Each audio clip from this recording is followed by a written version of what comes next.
I know you're gonna dig this. Hi guys, I got another great recipe for you today. If you know what this is, raise your hand. I do. It's kale. This is curly kale to be more specific. Today we're going to be making kale chips because they are so freaking expensive in the store. You shouldn't pay $8 for a little tub of kale chips.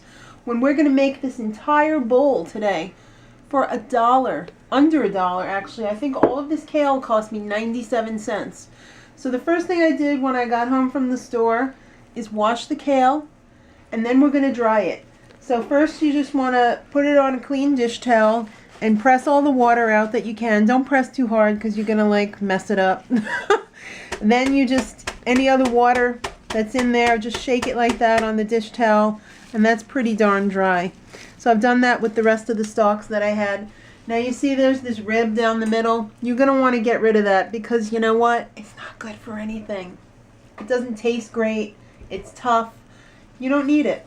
All of the nutrients, or most of the nutrients, are probably in the leaves anyway. So don't worry about throwing away the stem because it ain't no thing. And don't worry about when it gets thin up here because it's tender enough to eat.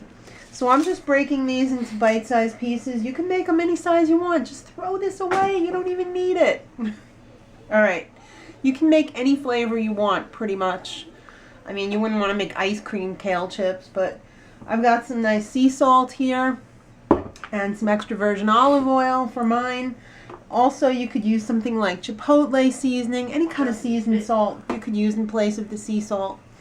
You can even do salt and vinegar if you really like salt and vinegar. So the first thing I'm going to do in the bowl here is drizzle all of this with probably about a tablespoon for this much kale. And probably... I think you dropped something in there. Oh, did I? Oh, that's the little stem for the thing. Okay, so thank you, Kristen.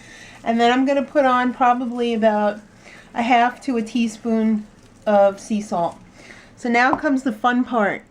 You're going to get your hands nice and moisturized because you're going to stick them in here and you're going to massage your kale and flip it around so that every piece of it gets coated with that olive oil and salt mixture.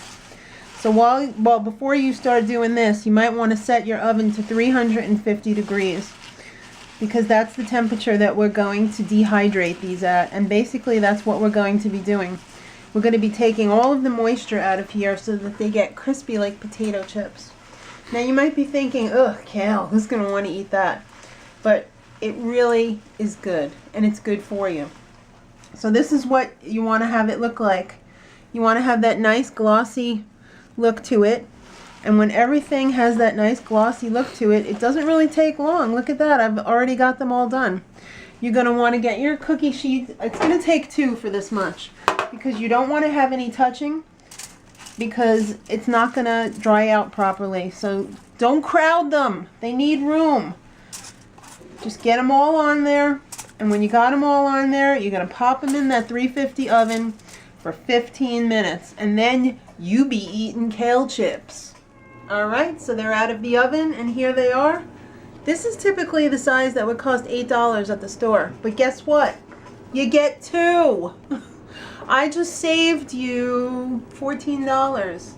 I've got a P.O. box in the bottom in the description box. If you ever go and buy these in the store again and spend $16 for this amount of kale chips, you should probably consider sending me some money to the P.O. box because you obviously have too much.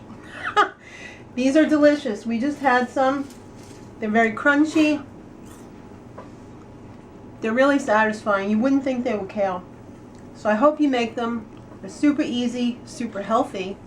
And until next time, much love. Hey!